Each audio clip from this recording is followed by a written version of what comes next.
إلا الله محمد رسول الله لا إله إلا الله محمد رسول الله لا إله إلا الله محمد رسول الله لا إله إلا الله محمد رسول الله. بسم الله الرحمن الرحيم. الحمد لله وحده والصلاة والسلام على من لا نبي بعده أما بعد فأعوذ بالله من الشيطان الرجيم. بسم الله الرحمن الرحيم. سبح اسم ربك الأعلى سبحان ربي الأعلى الذي خلق فسوى والذي قدر فهدى والذي أخرج المرعى فجعله غثاء أحوى. صدق اللہ العظیم. بزرگان محترم، اس سورت کا نام سورۃ الاعلیٰ ہے. عام طور پر اکثر سورتوں کا نام اسی طرح رکھا جاتا ہے. اللہ تعالیٰ نے پہلی آیت میں جس چیز کا تذکرہ فرمایا اسی کی طرف نسبت کرتے ہوئے سورت کا نام رکھ دیا جاتا ہے. اس میں اعلیٰ اللہ تعالیٰ کی صفت کو بیان فرمایا، اسی نسبت سے اس سورت کا نام سورۃ الاعلیٰ رکھا گیا. اعلیٰ کے معنی تھے بلند مرتبہ. بلندی کیا آتے ہیں، مرتبے کیا آتے ہیں، بزرگ کیا آتے ہیں. جب نبی کریم صلی اللہ علیہ وسلم پر بڑی بڑی صورتیں نازل ہوئی تو اللہ کے نبی علیہ السلام کے دل میں یہ بات آئی کہ کہیں اتنی بڑی بڑی آیتیں، اتنی بڑی بڑی صورتیں نازل ہو رہی ہیں، کہیں ایسا نہ ہو کہ وہ میں بھول جاؤں، میرے ذہن سے نکل جائے تو اس کو لکھوانے کی، یاد رکھنے کی فکر کرنے لگے. اللہ تعالیٰ نے اس صورت پاک میں اللہ کے نبی علیہ السلام کو تسلی دی کہ ہم آپ کو پڑھا دیں گے، آپ کو نہیں بھلائیں گے، آپ اس کی فکر نہ کیجیے.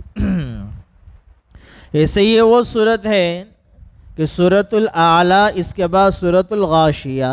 میں نے وہاں پر یہ بات بتائی تھی، یہ وہ دو صورت ہیں کہ نبی کریم صلی اللہ علیہ وسلم اکثر و بیشتر جمعہ کی نماز میں ان دو صورتوں کو پڑھا کرتے تھے. عیدین کی نمازوں میں ان دو صورتوں کو پڑھا کرتے تھے.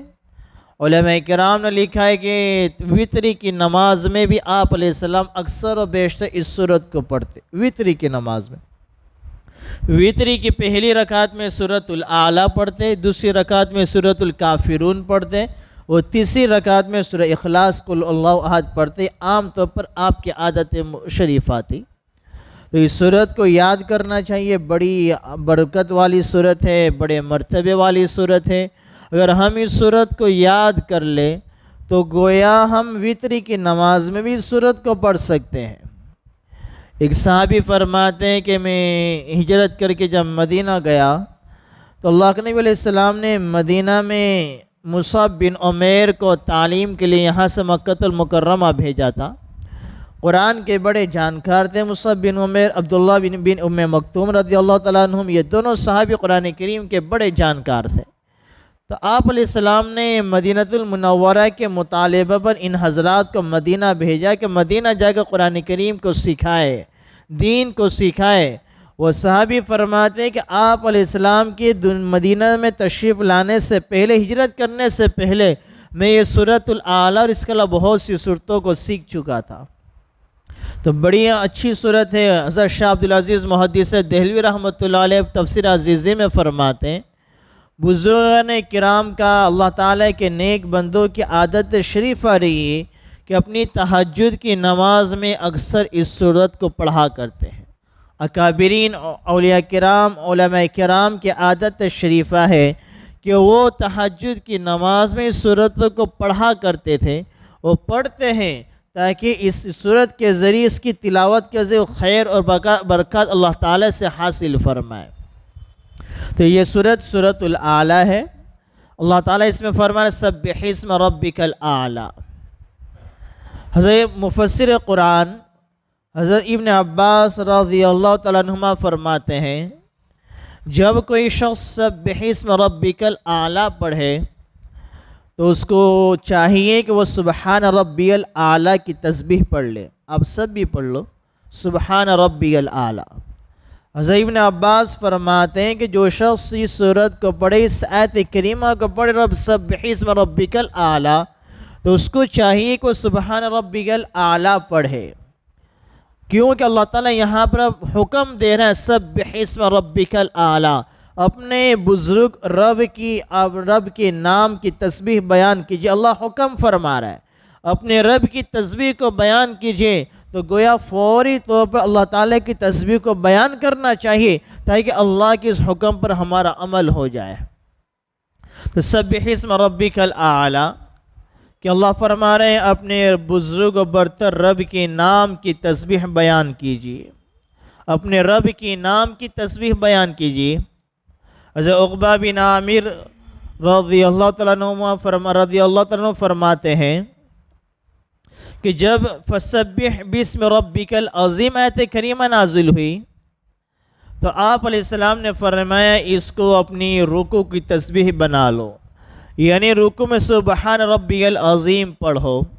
اور جب یہ آیت کریمہ نازل ہوئی سبح اسم ربک الاعلیٰ، تو آپ علیہ السلام نے فرمایا کہ اس کو اپنے سجدے کی تسبیح بنا لو، یعنی سجدے میں سبحان ربی الاعلیٰ پڑھا کرو۔ اس سے پہلے اس سورت کے نازل ہونے سے پہلے نماز کے سجدے میں سبحان ربی الاعلیٰ نہیں پڑھا کرتے تھے۔ فسبح بسم ربک العظیم اس سورت کے نازل ہونے سے پہلے رکوع میں سبحان ربی العظیم صحابہ کرام نہیں پڑھا کرتے، تو کیا پڑھتے؟ اللہم لک رکعت۔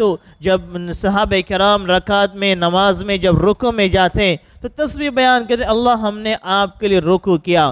جب سجدے میں جاتے تو سجدے میں پڑھتے اللہم لک سجدت، اللہ ہم نے آپ کے لیے سجدہ کیا۔ جب یہ آیت کریمہ نازل ہوئی فسبح بسم ربک سبح اسم ربک الاعلیٰ، تو ہمارے نبی نے فرمایا اس کو سجدے کی تسبیح بنا لو، تو اسی دن سے سبحان ربی الاعلیٰ نماز میں سجدے میں پڑھا جانے لگا۔ تو یہاں پر جو ایک میں نے بات بتائی حضرت ابن عباس کی کہ اس آیت کریمہ کے بعد سبحان ربی الاعلیٰ پڑھنا ہے، وہ نماز میں نہیں، نماز کے باہر پڑھنا ہے، کیونکہ نماز میں تو اس کا مقام سجدے میں ہے۔ اگر نماز میں کوئی یہ سورت پڑھ رہا ہے تو نماز میں نہیں پڑھ، نماز کے باہر اگر کوئی سورت کو پڑھ رہا ہے تو آیت کریمہ کے بعد سبحان ربی الاعلیٰ پڑھ لے۔ تو فرما رہے ہیں اپنے بزرگ اور برتر بلند رب کے نام کی تسبیح بیان کیجیے۔ اسم کے معنی آتے ہیں نام کے، اپنے رب کے نام کی تسبیح بیان کیجیے۔ یہاں نام سے نام ہی مراد نہیں بلکہ نام سے اللہ تعالیٰ کی ذات مراد ہے۔ جیسے کہ دنیا میں بھی ہم دیکھتے ہیں کہ انسان کا نام لیا جاتا ہے، لیکن اس نام سے مقصود صرف نام نہیں ہوتا بلکہ نام سے سامنے والے کی پوری ذات مراد ہوتی ہے۔ کہ انسان کہتا ہے بھئی میں نے آپ کے نام سے میرا فلاں کام ہو گیا، آپ کے نام سے میرا کام ہو گیا۔ اب سامنے والے کا نام عبداللہ ہے، اب کہیں وہ اس کا کام اٹکا ہوا ہے، سامنے والے نے کہا کہ میں اس کو فون کر دوں گا آپ چلے جانا، پھر جب کام ہو جاتا تو کہتا ہے بھئی آپ کے نام سے یا عبداللہ بھائی کے نام سے میرا کام ہو گیا۔ تو عبداللہ کے لفظ ان نام سے کام نہیں ہوا، عبداللہ تو بہت سارے نام ہوں گے دنیا میں اور ہمارے شہروں میں، تو صرف لفظ عبداللہ کے ذریعے محمد کے ذریعے کوئی اور نام کے ذریعے کام نہیں ہوا، اس نام سے سامنے والے کی ذات مراد ہوتی۔ یہاں بھی اللہ فرما رہا ہے اپنے رب کے نام کی تسبیح بیان کرو، تو اپنے رب کے نام سے مراد اللہ تعالیٰ کی ذات کی تسبیح کو بیان کرنا ہے۔ اللہ تعالیٰ کے نام کی تسبیح، تسبیح کے معنی آتے ہیں پاکی بیان کرنا، اللہ تعالیٰ کی ذات کو ہر عیب سے منزہ اور پاک ستھرا بیان کرنا، اس کا نام تسبیح ہے۔ اسی آیت کریمہ کے ذیل میں علماء کرام مفسرین فرماتے ہیں کہ اللہ تعالیٰ کو ان ناموں سے پکارا جائے گا جو نام اللہ تعالیٰ نے قرآن کریم میں اپنے بتلائے ہیں، یا اللہ تعالیٰ نے اپنے حبیب علیہ السلام کو نام اپنے بتلائے ہیں۔ اس کے علاوہ اللہ تعالیٰ کو نام سے پکارنا ان ناموں کے علاوہ جس کا تذکرہ نہ قرآن میں ہے نہ احادیث میں، اپنی طرف سے کوئی اور نام اللہ تعالیٰ کے لیے تجویز کرنا یہ جائز نہیں ہے۔ اللہ کو اسی نام سے پکارا جائے گا جو اللہ تعالیٰ کے قرآن میں احادیث میں نام ہے، جیسا کہ مشہور حدیث ہے کہ اللہ تعالیٰ کے 99 نام ہے، انہی ناموں کے ذریعے اللہ تعالیٰ کی تسبیح اور پاکی بیان کی جائے گی۔ اسی سے ایک علماء کرام مفسرین ایک مسئلہ یہ بھی بیان کرتے ہیں کہ اللہ تعالیٰ کے بہت سے نام ہیں جو اللہ تعالیٰ کے ساتھ خاص ہے، اللہ تعالیٰ کی ذات کے ساتھ خاص ہے۔ اللہ تعالیٰ کے علاوہ، خالق کے علاوہ مخلوق کے لیے وہ نام کو استعمال کرنا یہ جائز نہیں ہے۔ ہاں، عبد لگا کر استعمال کر سکتے ہیں۔ بہت سے لوگ ہیں جو اللہ تعالیٰ کے ناموں پر اپنے بچوں کا نام رکھتے ہیں عبد لگا کر۔ عبد الغفار ہے، عبد الستار ہے، عبد المجید ہے، عبد الماجد ہے۔ عبد لگا کر اللہ تعالیٰ کی صفات ہے۔ ستار اللہ تعالیٰ کا نام ہے، غفار اللہ تعالیٰ کا نام ہے، خالق اللہ تعالیٰ کا نام ہے، باری اللہ تعالیٰ کا نام ہے۔ باری کے معنی پیدا کرنے والا، عبد الباری نام رکھا جا سکتا ہے۔ اب اگر ہم سامنے والوں کو صرف باری کہہ کر پکارے، اے باری ادھر آؤ، تو باری کے معنی تو پیدا کرنے والا، بنانے والا۔ ہم سامنے والے کو اللہ کا نام لے کر پکار رہے ہیں۔ ستار اللہ تعالیٰ کا نام ہے، غفار اللہ تعالیٰ کا نام ہے، سامنے والے کو غفار کہہ کر ہم پکار رہے ہیں۔ گویا ہم اللہ تعالیٰ کے نام کو مخلوق کا نام دے رہے ہیں۔ پکارنے والا بھی گنہگار ہوگا، جو سن رہا ہے وہ بھی گنہگار ہوگا، علماء کرام فرماتے ہیں۔ یہ نام اللہ تعالیٰ کے ساتھ خاص ہے، اللہ تعالیٰ کے ساتھ استعمال کیے جائے، مخلوق کے لیے استعمال نہیں کی جائے۔ ہاں، مفسرین فرماتے ہیں کچھ اللہ تعالیٰ کے نام ایسے ہیں جو احادیث سے پتہ چلتا ہے اللہ تعالیٰ کے علاوہ غیر اللہ کے لیے بھی مخلوق کے لیے استعمال کرنے کی گنجائش ہے۔ مثال کے طور پر کریم کا لفظ ہے، اللہ تعالیٰ کے ناموں میں سے ایک نام ہے کریم، لیکن اگر کسی انسان کے لیے کوئی بہت زیادہ سخاوت کرنے والا ہے، بہت زیادہ اچھے اخلاق کا مظاہرہ کرنے والا ہے، نرم دل ہے، تو اس کے لیے بھی کہا جاتا ہے یہ تو بڑا کریم انسان ہے، تو اس کے لیے کچھ الفاظ ہے جس کی گنجائش ہے، ورنہ عام طور پر جو اللہ تعالیٰ کے نام ہے وہ اللہ کے علاوہ غیر اللہ کا استعمال کرنا جائز نہیں ہے۔ تو فرمانے سبح اسم ربک الاعلی، اپنے بلند و بزرگ برتر رب کی نام کی تسبیح بیان کیجیے۔ تسبیح کے معنی پاکی کو بیان کیجیے۔ اللہ تعالیٰ کیسی ذات ہے، کیسی بلند و بالا ذات والا ہے، اور کیسا وہ ذات پاک ہے ہر چیز سے، کہ لوگوں کو کھلاتا ہے، خود کھانے سے پاک ہے، لوگوں کو بیوی بچے دیتا ہے، خود بیوی سے پاک، اولاد سے پاک، ماں باپ سے پاک ہے، لوگوں کو مکان رہنے کے لیے دیتا ہے، چھت دیتا ہے، خود مکان سے پاک ہے، جہت سے پاک ہے، سونے سے پاک ہے، تھکنے سے پاک ہے، وہ سمت سے پاک ہے۔ انسانوں کو پوری دنیا کو شکل و صورت کے ڈھانچے میں ڈالا، جسم کی صورت عطا فرمائی، جسم کے ڈھانچے عطا فرمائے، وہ اللہ تعالیٰ شکل و صورت سے پاک ہے، جسم سے پاک ہے، ہر عیب سے پاک ہے، ہر چیز سے پاک ہے۔ وہ خالق ہے، وہ مالک ہے، والاول والآخر والظاہر والباطن، اول بھی وہی اللہ ہے، آخر بھی وہی اللہ ہے، ظاہر میں بھی وہی اللہ نظر آتا ہے۔ پوری کائنات میں نظر دوڑائی جائے، اپنے اوپر آسمانوں کو دیکھا جائے، ستاروں کو دیکھا جائے، چلتے پھرتے زمین کو بچھی ہوئی زمین کو دیکھا جائے، انسانوں کو دیکھا جائے، جانوروں کی طرف نظر دوڑائی جائے، ہر طرف اللہ تعالیٰ کا مظہر نظر آتا ہے۔ یہی وہ خالق ہے جس نے انسان کو بنایا، جس نے زمین کو بچھایا، جس نے آسمان کو بنایا۔ یہی وہ رب ہے جس نے سورج کو روشنی عطا فرمائی، چاند کو نورانی عطا فرمائی، آسمان کو ستاروں کے ذریعے آراستہ کر دیا، کوئی اور نہیں۔ الذی خلق فسوا وسبح اسم ربک الاعلی الذی خلق فسوا، اللہ تعالیٰ فرما رہے ہیں کوئی اور نہیں ہے، وہی اللہ ہے جو تمہارا رب ہے، جو ہر عیب سے پاک ہے۔ الذی خلق، اسی اللہ نے کل کائنات کو بنایا پیدا کیا۔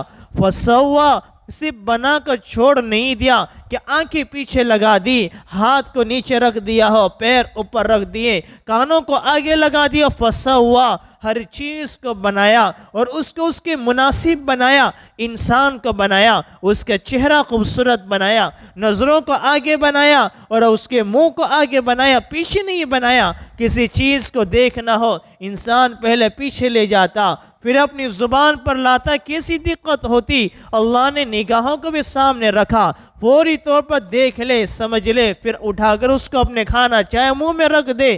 الذی خلق فسوا, ہر ایک کو اس کو مناسب درست انداز سے بنایا.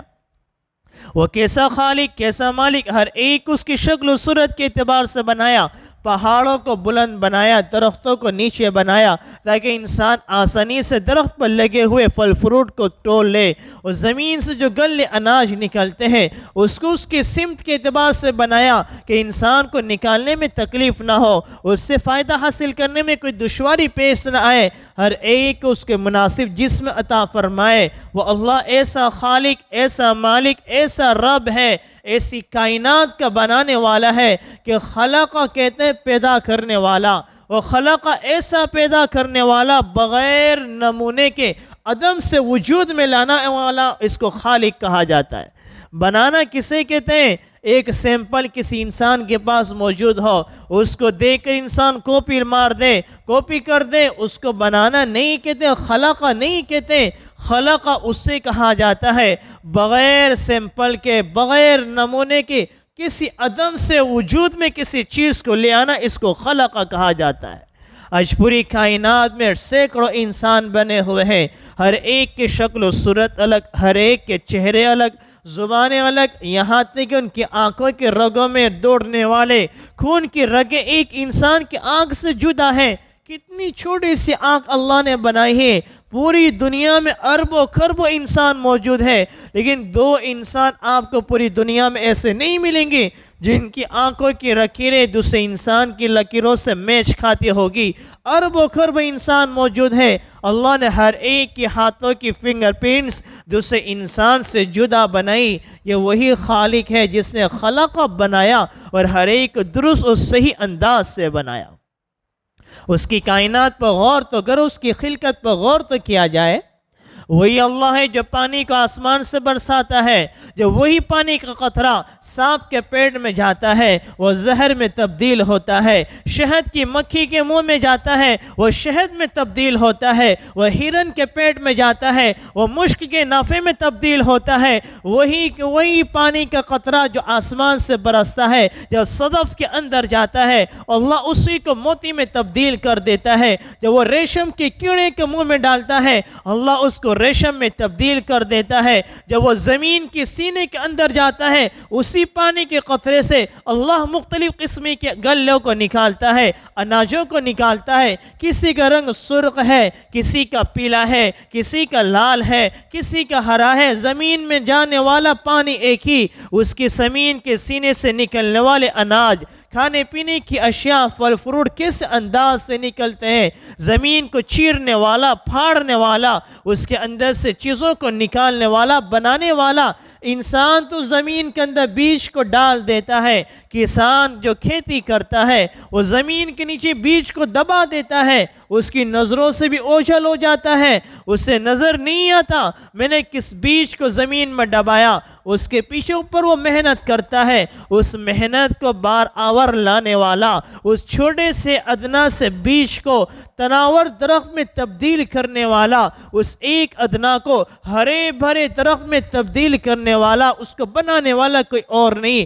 خلق فسوا تمہارا رب ہے جو ہر عیب سے پاک ہے, جس کی شان یہ ہے جب وہ اتنا سب بنانے والا ہے تو اس کی صبح شام تسبیح کو بیان کیا جائے, اس کی پاکی کو بیان کیا جائے. اللہ تعالیٰ ایک ہے, تنہا ہے, اس کی خلقت میں, اس کی ذات میں, اس کی صفات میں, اس کی مخلوق میں, اس کی شہنشاہیت میں, اس کے ملک میں, اس کی مخلوق میں, زمین آسمان میں کوئی اس کا شریک نہیں. اگر اس کو شریک مانا جائے گا یہ اس کے اندر عیب ہوگا, نقص ہوگا. سبح اسمہ, اپنے رب کی تسبیح بیان کیجئے, اپنے رب کی پاکی کو بیان کیجئے. واللہ ہر ایک سے پاک ہے, کل کائنات کا بنانے والا, لیکن اس کا کوئی ہمسر نہیں. ہمسر سے پاک, شریک سے پاک, پارٹنر سے پاک, ہر ایک سے اللہ تعالیٰ پاک ہے.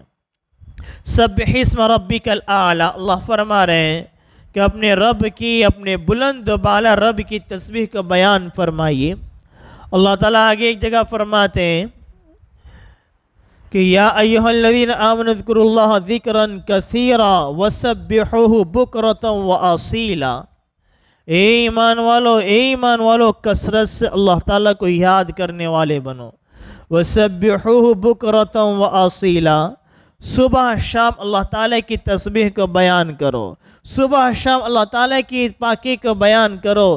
علماء کرام فرماتے ہیں، ہمارے اکابر فرماتے ہیں کہ روزانہ صبح میں بھی تسبیحات کا معمول ہونا چاہیے کہ ہم تیسرے کلمے کی تسبیح روزانہ پڑھنے والے ہو، چوتھے کلمے کی تسبیح پڑھنے والے ہو۔ عصر کے بعد بھی یہ ذکر کا اوقات ہے، ہم اپنے کاموں میں مشغول رہے، دکان پر بیٹھے ہیں اور گھر کی عورتیں گھر میں کام کر رہی ہے، کھانا بنا رہی ہے اور ان کی زبان پر ذکر بھی چالو ہے، تسبیح بھی پڑھتی چلی جا رہی ہے۔ جب عورت کھانا بھی بنا رہی، اللہ تعالیٰ کی پاکی بھی بیان کر رہی ہے، اللہ اس کھانے کو کیسا بغیر عیبدار کے بنائے گا، اس کھانے میں کیسی لذتوں کو ڈال دے گا، کیسی نورانیت کو ڈال دے گا، اس کے کھانے میں کیسی برکتوں کو ڈال دے گا کہ گھر والے آپس میں اتفاق کے ساتھ رہیں گے، محبتوں کے ساتھ رہیں گے، بڑوں کا ادب کر کر رہیں گے، اولادیں ماں باپ کے فرما بردار رہیں گے کہ یہ وہ کھانا ہے جس پر اللہ کا نام لے کر بنایا گیا، کثرت سے ذکر کے ساتھ بنایا گیا، اس کھانے میں کیسی برکتیں ہو سکتی ہیں۔ بندہ دکان پر بیٹھا ہے، کارخانے میں بیٹھا ہے، اس کا کام بھی چل رہا ہے، زبان پر اللہ کی پاکی بھی چل رہی ہے، تسبیح بھی چل رہی ہے، ذکر اذکار بھی چل رہا ہے، اللہ کیسی برکتیں ہمارے کاروبار میں ڈال دے گا۔ لیکن آج افسوس تو یہ ہے، آج ہم ہر ایک سے شکوہ شکایت کرتے ہوئے نظر آتے ہیں کہ ہمارے کاروبار میں برکت نہیں، کسی نے کچھ کر دیا، ہمارے کاروبار میں رزق میں برکت ہی نظر نہیں آتی، گھاٹا نقصان نظر آتا ہے، ہمارے گھروں میں بھی محبتیں نظر نہیں آتی، لڑائی جھگڑے ہر جگہ، فتنے فساد۔